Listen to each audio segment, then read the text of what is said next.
Yeah, yeah, yeah. Huh. Yeah, it's percolating. Good morning. Yeah. Good morning to the people on Facebook. Good morning to the people on IG. Good morning to the people on the YouTube. Good morning to the people on LinkedIn and Twitter too. Java. Percolating. Get a vibe, stay ready. Truth in the cup, keep it strong, keep it steady. Pull up a chair, yeah. Take a sip with me. Good morning, good people. Java with Jimmy. Good morning. Good morning. Yeah, the love percolating. Love percolating. Java with Jimmy. Good morning. Good morning. Good morning. Yeah, yeah, yeah. Good morning. Yeah, the love percolating. Yeah, Java with Jimmy. Good morning. Percolating. Yeah, we in it. Yeah, we in it. Good morning. Good morning. Java with Jimmy. Percolating. Yeah, we in it. Yeah, we in it. Good morning. Good morning. Java with Jimmy.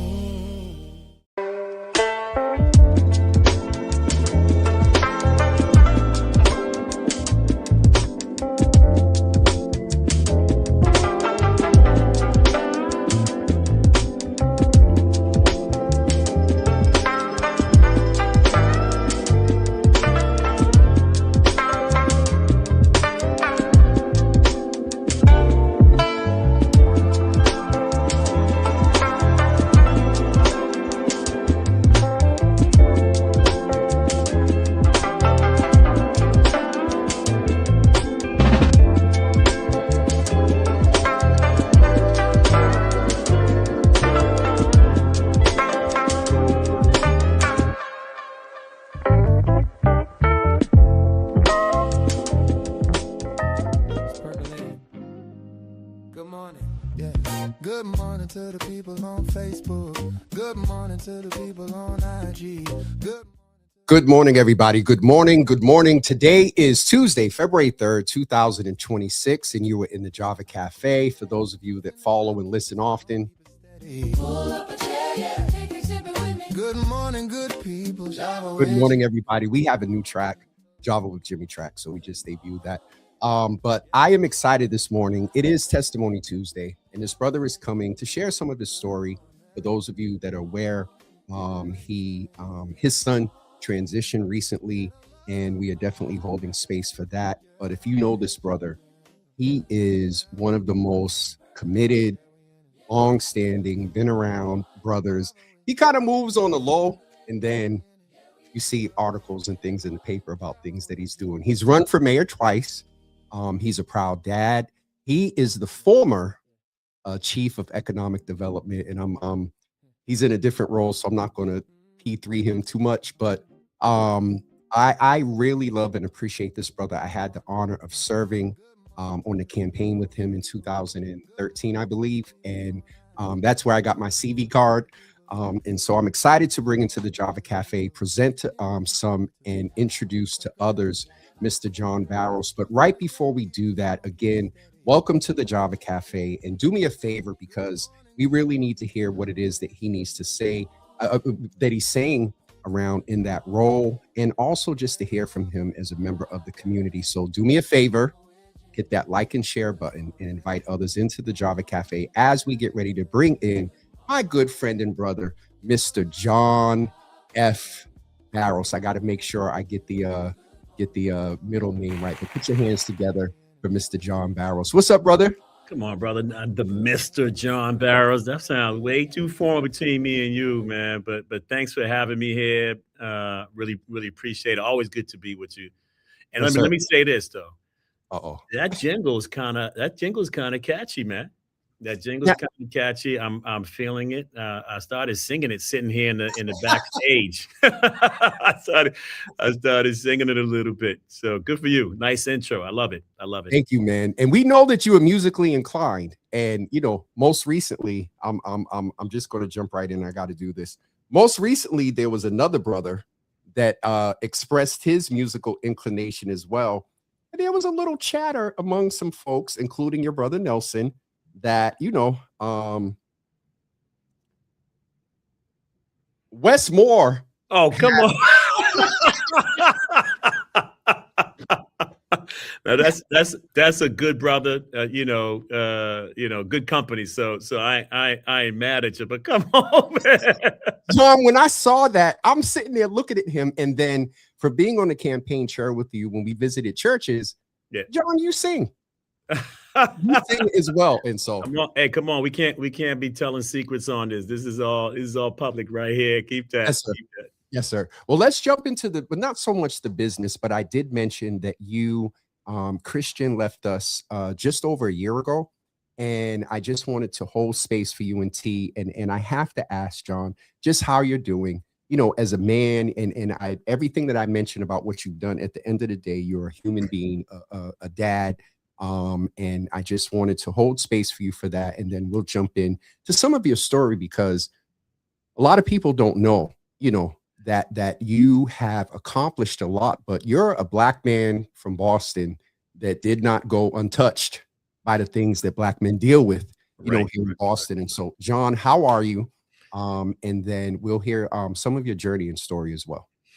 No, I appreciate it. And I also appreciate you holding space for Christian and honoring him. That was trying, man. That was because as a father, you feel I have 5 kids. Christian was my last, and I've always been, I feel like the role of protector. You're trying to raise your kids and keep them safe, right? You're trying to do what you need to do around food, clothing. They get sick, you're nurturing, right? And so, when we heard that Christian had neuroblastoma, which is a nasty, nasty cancer, it took us, right? And so we had to spend time almost every day at MGH while he was getting treatment and try to nurture, try to hold him. I'm my faith, where God stands in my life, right? And so, when you pray and pray and pray, but God's got other plans, and then you got to humble yourself and just and figure out how you surrender to a higher power, to a better plan, right, than your plan, right? And so, without knowing, without understanding, but that's where I stand. So it's a humbling experience. It's one with a lot of great pain and suffering, and there's not a day that goes by that I'm not trying to remember that journey, remember him, and hold him. So I appreciate you making space for that. Absolutely, brother. Absolutely. I could not have you here and not just hold space for you, NT, and the rest of the family, including Sylvia. That's an inside. I heard you had some commentary about that. but John, one of the things that we do to get through pain like this, and thank you for being so transparent and sharing with us as a Black man, is our joy, and it is our faith as well.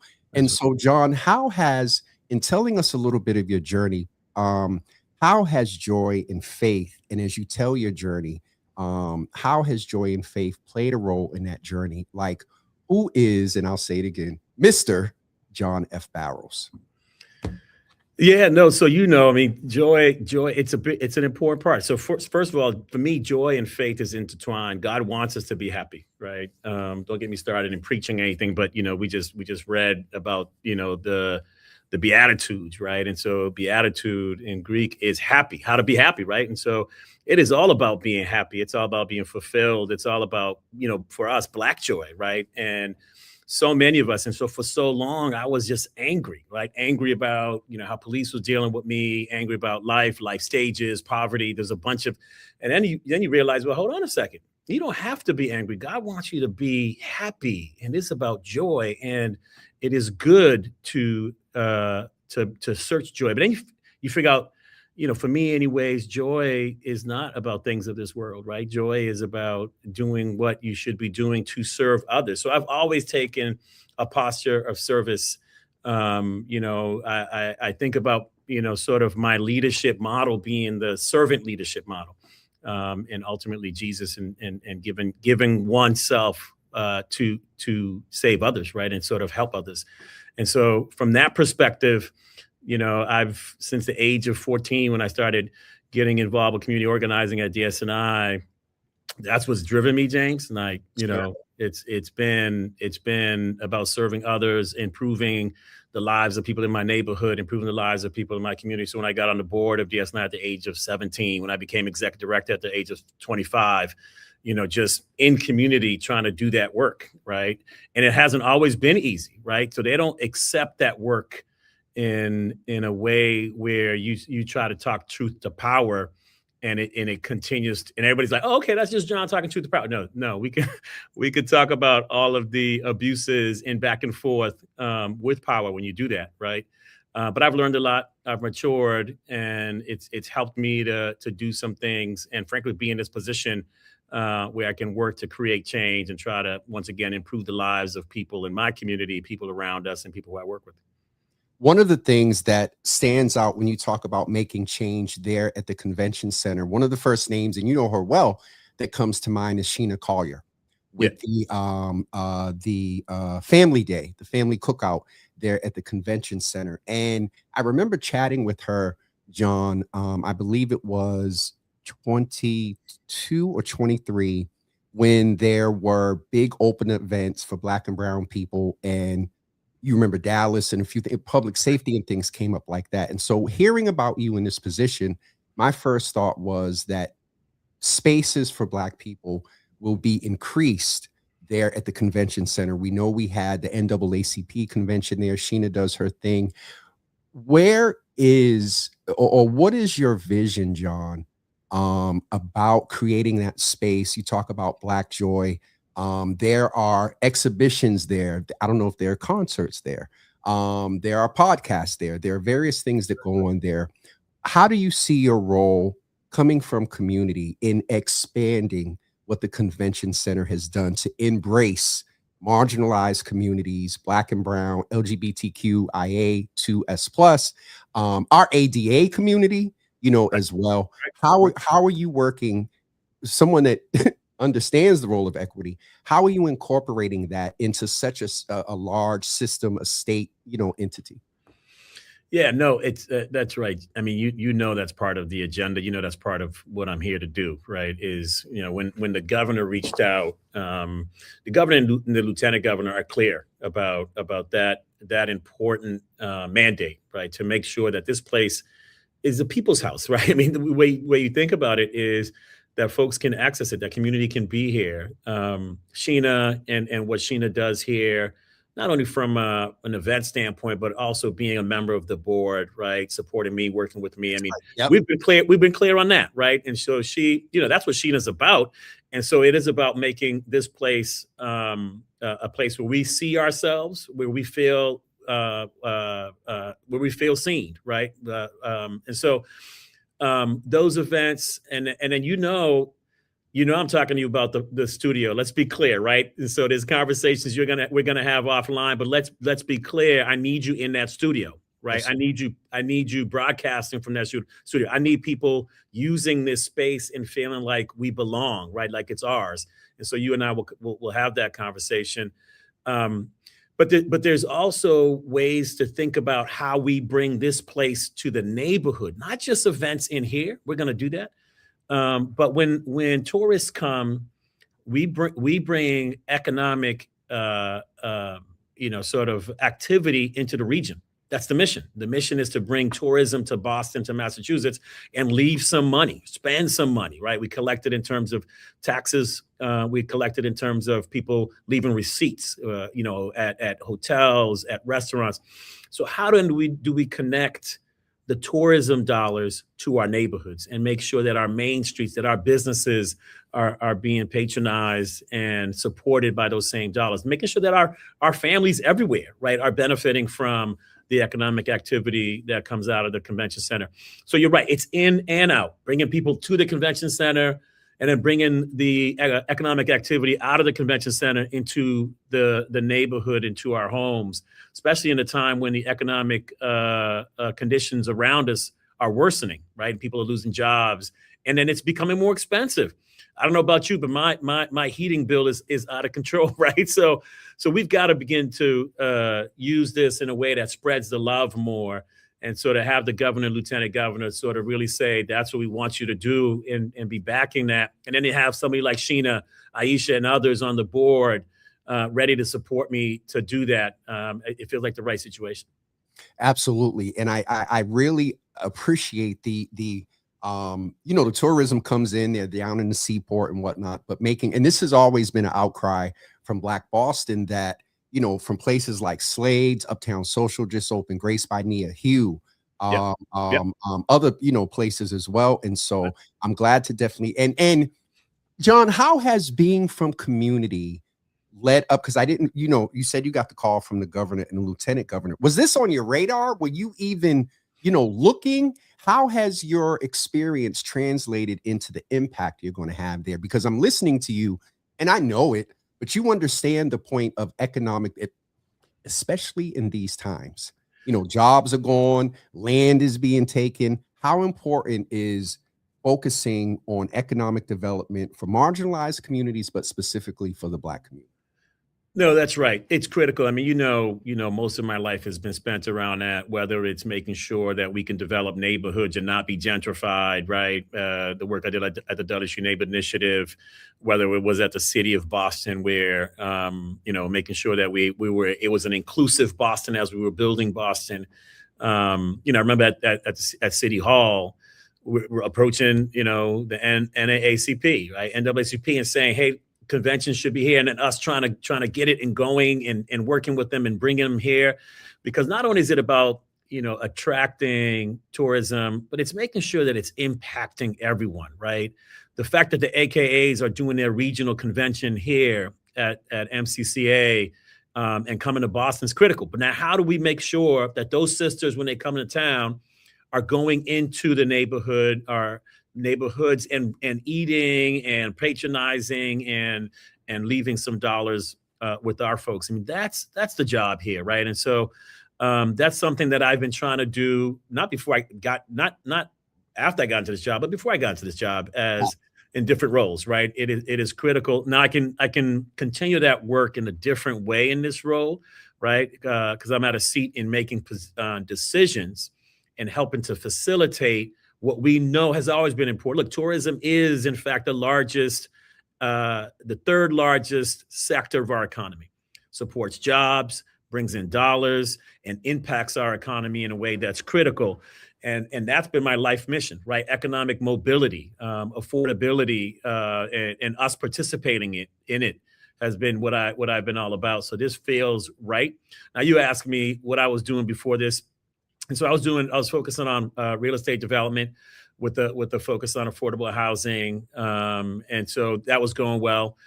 So I wasn't looking for a job, and was doing well and had flexibility.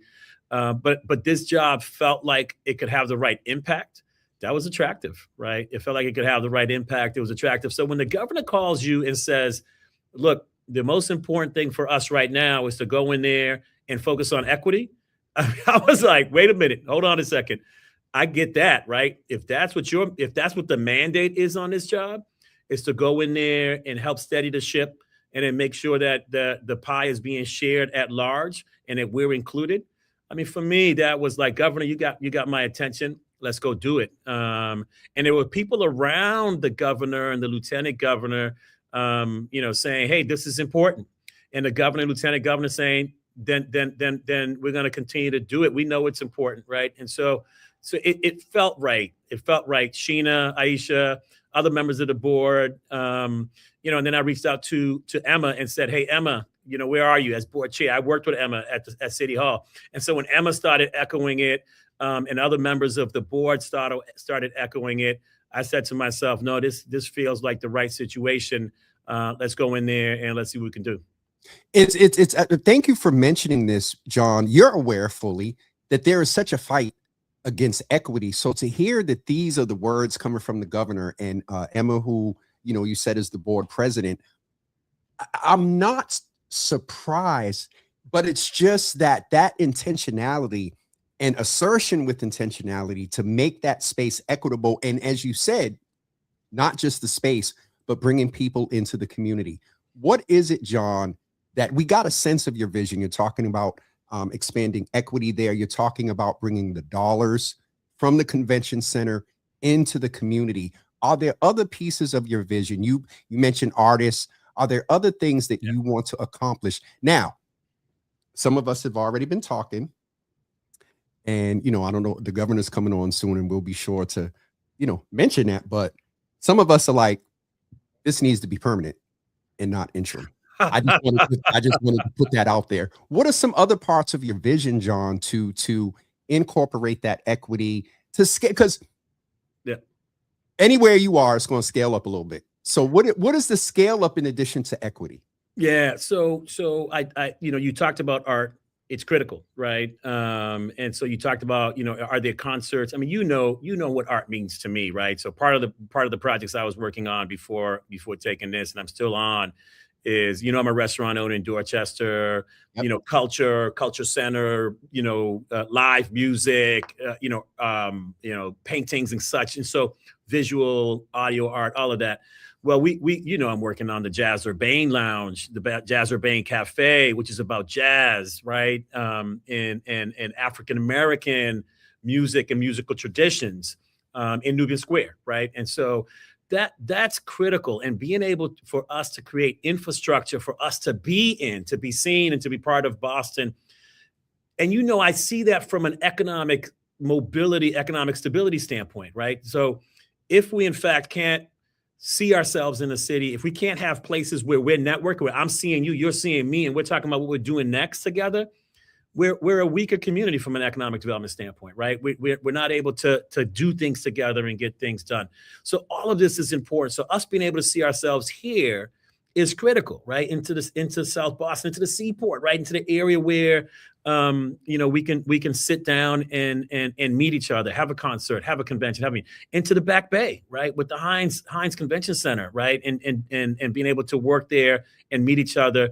And so seeing our art, being part of that, being part of the culture is critical. Into Springfield, those folks are hungry to continue to make things happen. I'm gonna shout out Rep Williams. Shout out Tracy and the folks over in Springfield. Looking forward to working with them and the Black community there, right? And all the communities there, to make sure that they are in to that venue, into that space, can see themselves there and can hear themselves there, right? Can be part of this. Never mind. And taste themselves, right? Yeah. Hold on. I was going to say it, but then I'm like, that might not be. No. It landed okay. It's about food and culture, right, Jay? Keep it clean, right? It's about food and culture.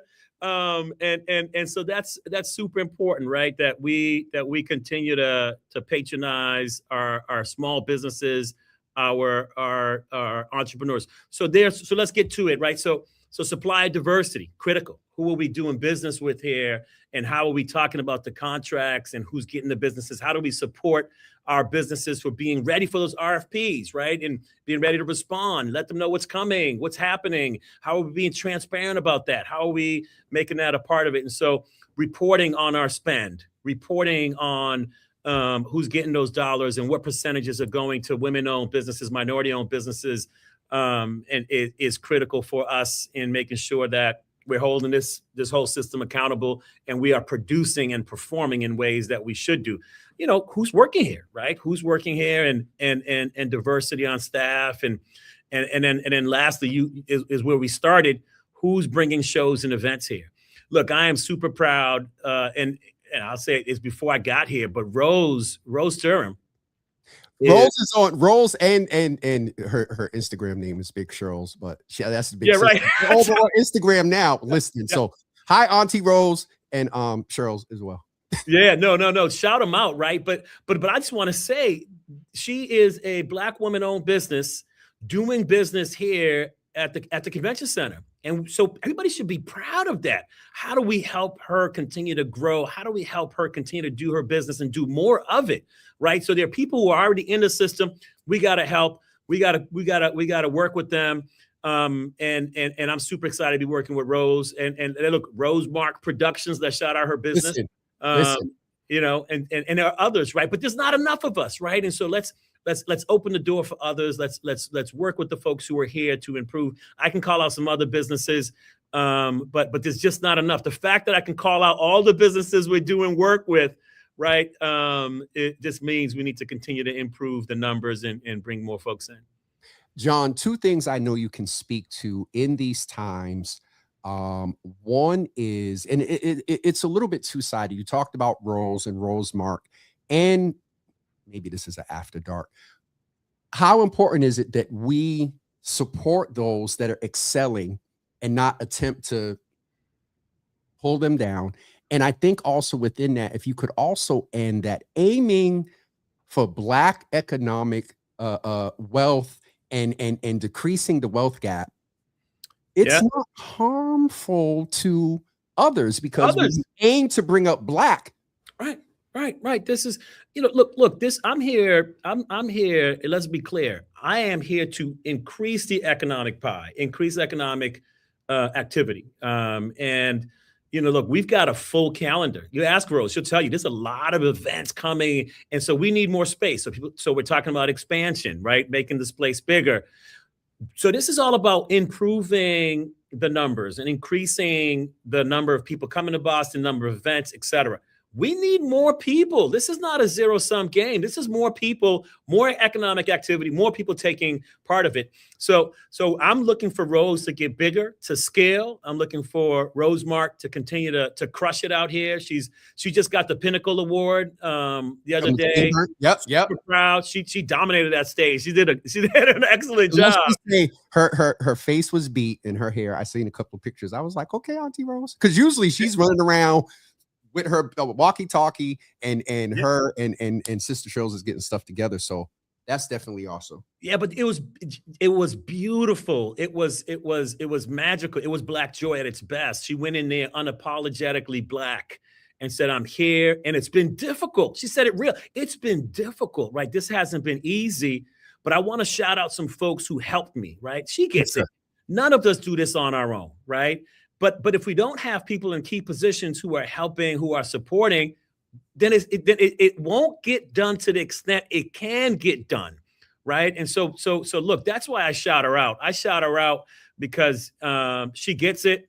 She's doing it, and so those are the folks I'm helping. I'm gonna help out, and then we got to crack the door open, right? It is hard to penetrate into a place like this and get in. But we do have to crack the door open and let some more folks in. And so I'll say that out loud to people who are out there. That's the work I'm coming to do. I'm bringing you in-house, to the studio, but we talk about that later. Yes, sir. We're trying to make this space available for you. And we're trying to bring this space and its economic activity to you so we can support you wherever you are. And that's the name of the game here. Absolutely. I want to just make sure, as much as we are talking about it, I wanted to make sure that folks knew where they can go and get more information about Rosemark Productions. I know they're like, who is Rose? Yeah. So I'm going to put that link in there. John, is there anything you mentioned where you can? And I said, not too much of an advertisement for them if they want to buy some airtime. But no, you mentioned it. We're going to buy some ads. We're going to buy some ads. Yes, sir. Encourage them to do so. Yeah. But the AKA convention, is there anything that you can share that's already public that's coming to Boston? Because Boston is a destination place. It really, really is. Yeah, no, that's right. And I'm gonna send you some information so I don't get it wrong, right? So I think that's super important. So we can get it out. But it's nice to have them sisters choose Boston, right? And the regional convention being here, I was proud. It was one of their first events. I get to host, and in many ways we want it to be one of many, right? And so, look, when people come to Boston, if I can't tell you, right? Our folks come and be like, where's the Black community, right? And so it should be easy, and they should come in and see themselves and feel welcome and say, oh, Boston wasn't, but I hear this, Boston is not exactly what I expected, right? All of a sudden, I can go to a restaurant, I can eat some food, I can find people in places that I didn't expect them to be. That's what Boston has to be. But then what happens?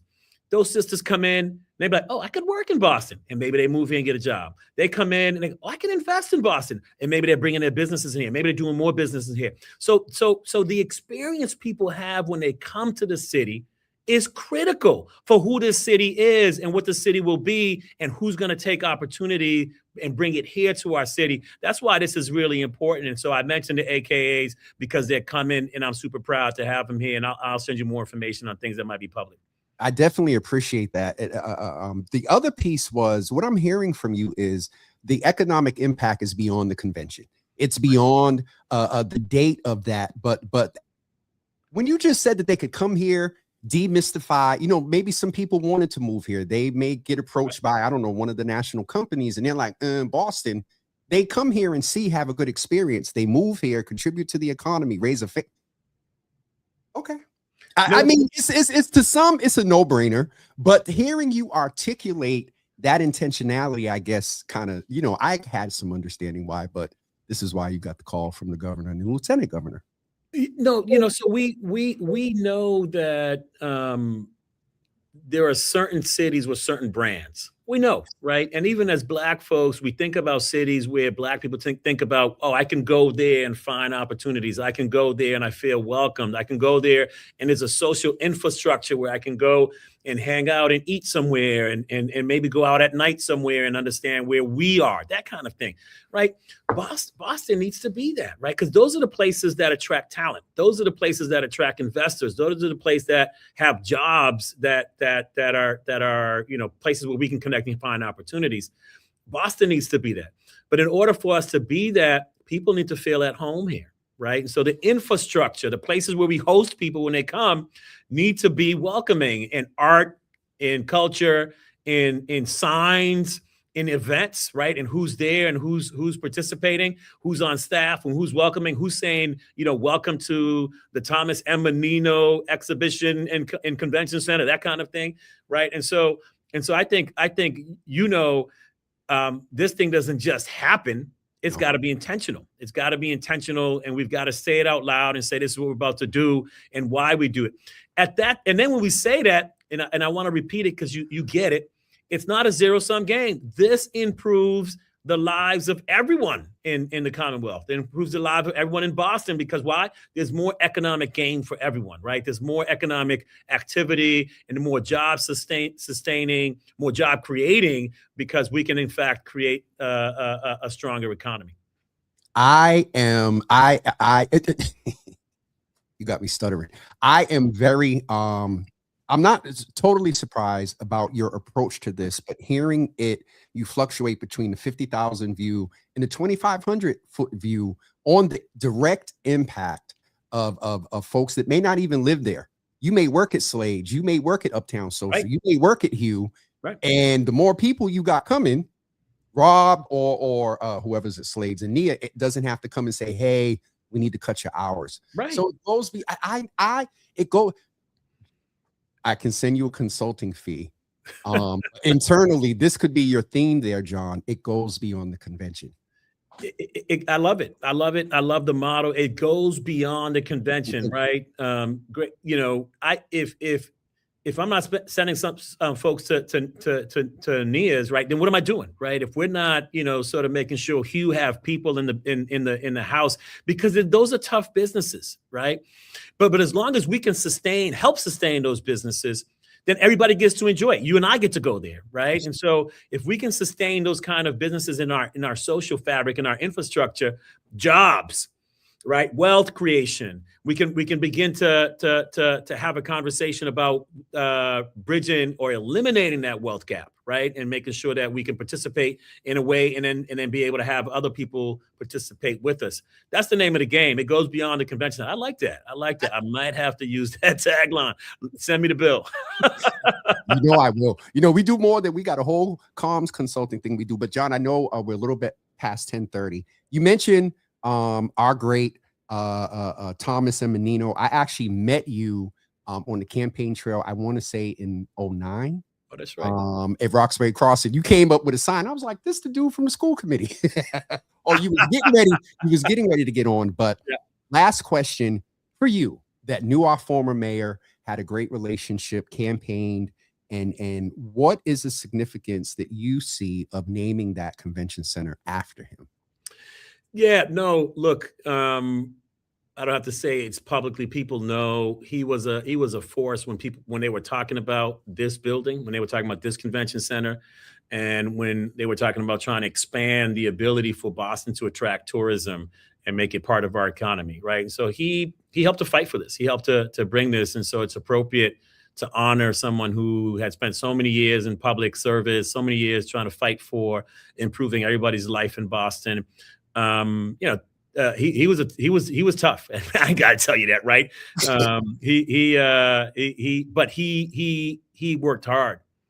He worked hard and he got it done. And so it is appropriate to name this place so we can remember those who we stand on the shoulders, right? And that's why we can do this. That's why I'm here. That's why we can talk about the pie being bigger, right? And us sharing some of that economic activity with folks in our community. Brother, I appreciate you. And we got Auntie Rose and Cheryl very active over here in the chat this morning. And so I had the opportunity to work with them when I got to introduce Jaylen Brown. And they are, she does not play. She does not play. And I got the thing from Cheryl's where she was like, oh, but no, I'm just glad to shout out those queens, have you here as a Black man. I promise the last one, because I knew you can speak to this. You mentioned Christian, you mentioned taking care of yourself. If you were to talk to Black men right now, you mentioned the economy, you mentioned just so much. What is it that you would say to encourage Black men to take care of their health, address their mental health, and also the strength and rigor that is needed to get through these times?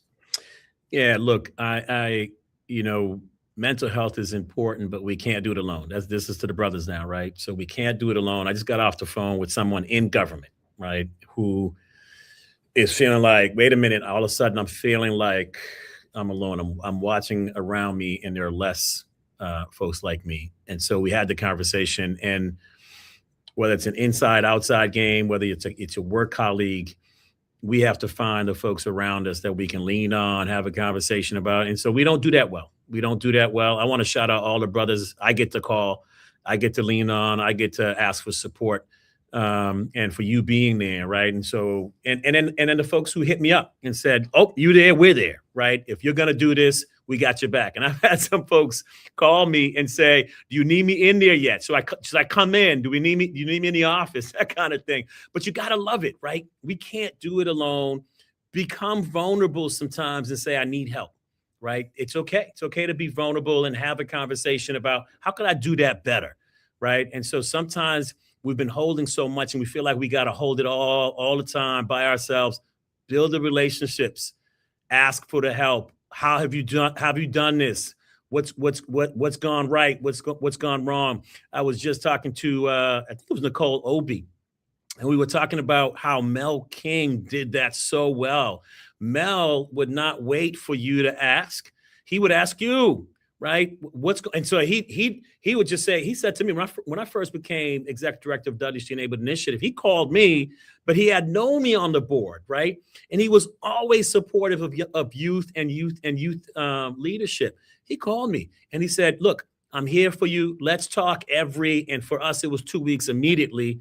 And that was, look, I can't tell you what that did for my mental health. I can't tell you what that did for my ability to be effective. It was tremendous. It was transformational. So I've had the folks call me, and I'm not going to start calling them all out. You know who you are, to say, "We got you. We're here."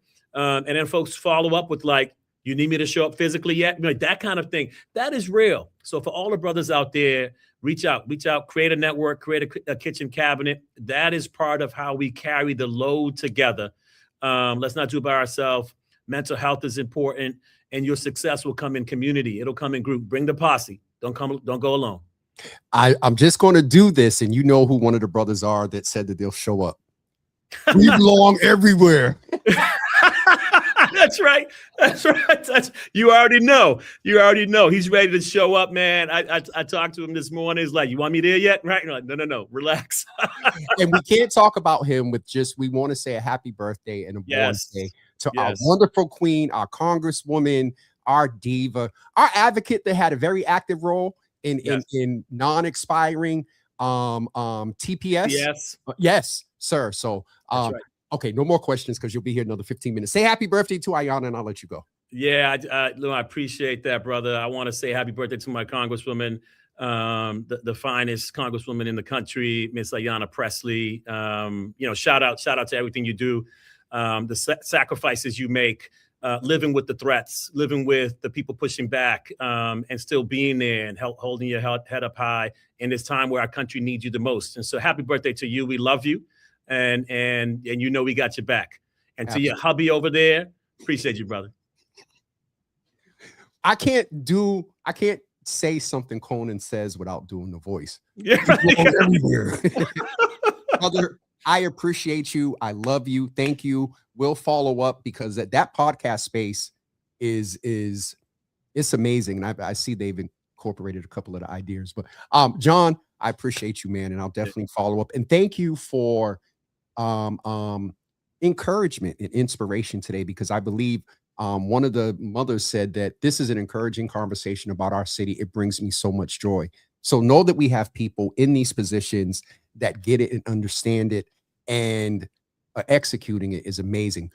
Bruh, I'm proud of you. I'm so proud of you. And thank you for being an example and also setting the bar in a manner around excellence and doing things. Well, let me say this to you. I'm proud of you and I love you, right? So I ain't afraid to say I love you. You know that, right? Yes, sir. You know, and we should spread that out more often. Tell a brother you love him today, right? Tell a sister, tell your mother, right? It's important that we tell each other we love you and appreciate the time with you today, brother. I appreciate you, man. Thank you so much. Cool. I'll talk to you soon, John. Yeah, peace. As oh Jesus, I'm gonna get in trouble. As Mother Debbie said, definitely, I hope this was an idea of, you got an idea of what John's doing there. We need to be aware that as much as fighting us, there are people in key positions that get it and understand it. And for those that may be afraid, you know, that are lighter than me, there's no threat to you. So I'm going to get ready to take down this morning. Thank you, Auntie Cheryl. Auntie Ro. I mixed up both of their names. MB Andrade said, great interview, Jimmy. Good questions. Congrats to Johns. May his intentions be aligned with his work, and may it be evident with time. Absolutely. Time tells all things. And again, I know that having people in these positions, it does expand economic development for the Black and brown community, women, and that is not harmful to all other marginalized and non-marginalized communities. There was a little buzz on social media yesterday when the mayor put out a video celebrating Black History Month, and all the racist, fragile trolls went in. When is our month? When is the... Y'all have had centuries. All right, I'm going to get ready to go. The good bishop is in the building, so I'll behave. Good morning, Bishop. Good to see you in the room. Good to see everybody here this morning. So, tomorrow at 10 a.m., Carlos Enriquez will join us to talk about Black Power, the past, the present, and what the future looks like in Black Power. There's been a lot of discussion these past few weeks since the de-designation of P3. And beyond the mayor, beyond Reverend Brown, this iteration of what's going on with P3 is just a cyclical, perpetuated cycle of systems and structures that limit everything that John Barros talked about. And so we're going to talk about our Black Power tomorrow at 10 a.m. We did have scheduled Mayor Wu for 11 a.m. tomorrow. My understanding is they needed to move her till Friday. I will just say that there's a lot going on due to national politics and so I'm waiting to get the exact time. What they said was Friday. So hopefully that will be confirmed, and I will let you know the time for that, because there's a lot to talk with the mayor about. Also, what's today? Tuesday. Wednesday is Carlos. Thursday, we will not be here at 10 a.m. Thursday, we will be live from GBH Studio at 12:30 p.m. And I have with me Brother Curtis Rollins, who is a community organizer and Roxbury Fenway resident that has a lot of context. And all I'll say is when I invited him, he said to me, Jimmy, you sure you want me? And we have Nia Grace coming. We're going to talk about what's next for Black Boston at GBH on Thursday at 12:30 p.m. And in that same vein, on Friday at 10 a.m., Brother Armani White, who is the co-founder and executive director of Reclaim Roxbury, who's had a lot of hands in the P3 designation and a lot of things in Roxbury, he'll be with us at 10 a.m. on Friday. So as Boston's community-driven platform, we are looking to make sure that we stay engaged, we get the information, and bring folks to you that are making decisions about our day-to-day life, impacting it in one way or another. So that is it for me. Thank all of you for joining us. Space by City. I just realized who that was. What's up, Calvin? Good to see you over on Instagram, brother, talking about a business and getting things done. That brother has a space, I believe, in the Mattapan area. So if you're looking to rent a space, go over to Instagram and look up Space by City and tell him that don't say Jimmy. Well, they called me Jimmy before there was a Java, actually, the Israels. But tell them that Jimmy sent you, and Calvin will work with you around your event. Don't forget Auntie Row. If you're looking to have an upscale now. Is Auntie Row still on? Auntie Row doesn't do little birthday parties and stuff like that. Auntie Row is, she does big convention type stuff. So if you have a convention coming or your job and you need to have, you're looking to have a woman-owned, Black-owned business, a MBE, hit up Rosemark Productions. Okay. MZM is in the room. The P3 information has been so helpful. Absolutely, Monica. Thank you. That's our goal. So, all right, that's it for me this morning. Thank all of you for being here. Don't forget, tomorrow morning at 10 a.m. with Carlos Enriquez, Thursday at 12:30 p.m. live from GBH, and Friday at 10 a.m. with Brother Armani White. We will see you tomorrow morning at 10 a.m. And thank all of you who, reached out and enjoyed the song from yesterday. We're going to close out with not the whole song, just a little bit. And we'll see you tomorrow morning at 10 a.m.